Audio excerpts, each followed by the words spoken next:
Jean-François Duterre, vous avez participé à l'aventure de Mélusine, qui a été l'un des groupes phares de ce qu'on a appelé le mouvement folk. Vous avez enregistré un certain nombre d'albums chez Polydor, donc à l'époque c'était quand même quelque chose de très important.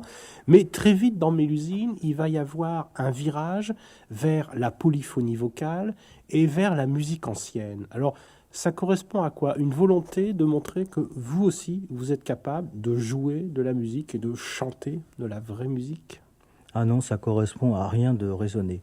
D'abord, la polyphonie a toujours été mettre en harmonie la chanson traditionnelle francophone a toujours été une de nos préoccupations, bien antérieure même à Mélusine. Alors la musique médiévale, on s'y intéressait presque en même temps.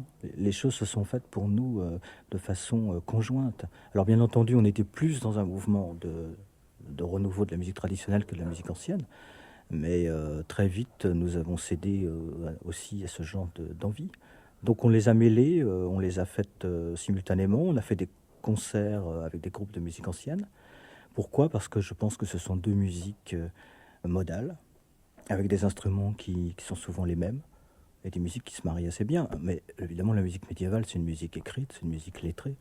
C'est un petit peu différent quand même. Alors les musiques se marient bien. Est-ce que les musiciens se mariaient bien aussi? Parce que d'un côté, il y avait des gens donc, issus d'un milieu qui fonctionne par l'oralité, où on jouait de routine, sans partition, sans même connaître le solfège. Et puis de l'autre, il y avait quand même des gens qui étaient issus du conservatoire, qui avaient une vraie technique, qui savaient lire la musique. C'est pas du tout le même monde. Non, c'est pas du tout le même monde. Mais l'usine s'est constituée aussi au sein d'un stage de musique ancienne. On a commencé d'ailleurs à travailler tous les trois au départ dans ce stage qui était à Chapeau Cornu, dont le directeur était un musicien, chef de chœur, Bernard Tétu, qui est aujourd'hui le chef des choristes de l'Opéra de Lyon. Et il y avait René Zosso aussi. Donc de toute façon, il faut penser qu'à cette époque, on est dans un mouvement qui mêle à la fois la musique ancienne, la musique médiévale, la musique baroque et la musique traditionnelle. Et les musiciens sont préoccupés souvent des mêmes questions.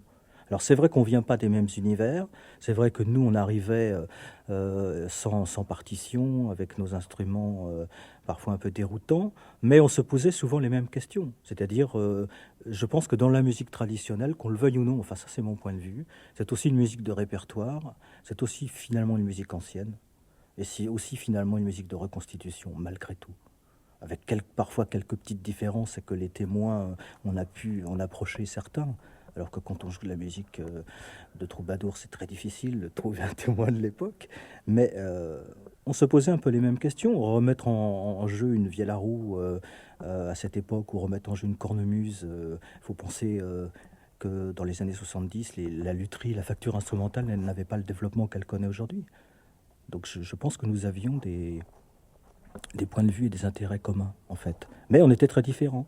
Et je me souviens qu'on a fait des concerts à la conciergerie avec la Morache, et c'était très drôle. C'est vrai qu'à droite, il y avait Mélusine sans partition, et à gauche, il y avait la Morache avec une armada de partitions.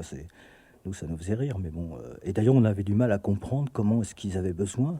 Pourquoi avaient-ils besoin de leur partition, en fait? Parce que souvent, en fait, ils savaient par cœur, tout aussi bien que nous, mais ils ne pouvaient pas s'en départir parce que je crois qu'ils étaient fondamentalement apeurés à l'idée de ne pas les avoir.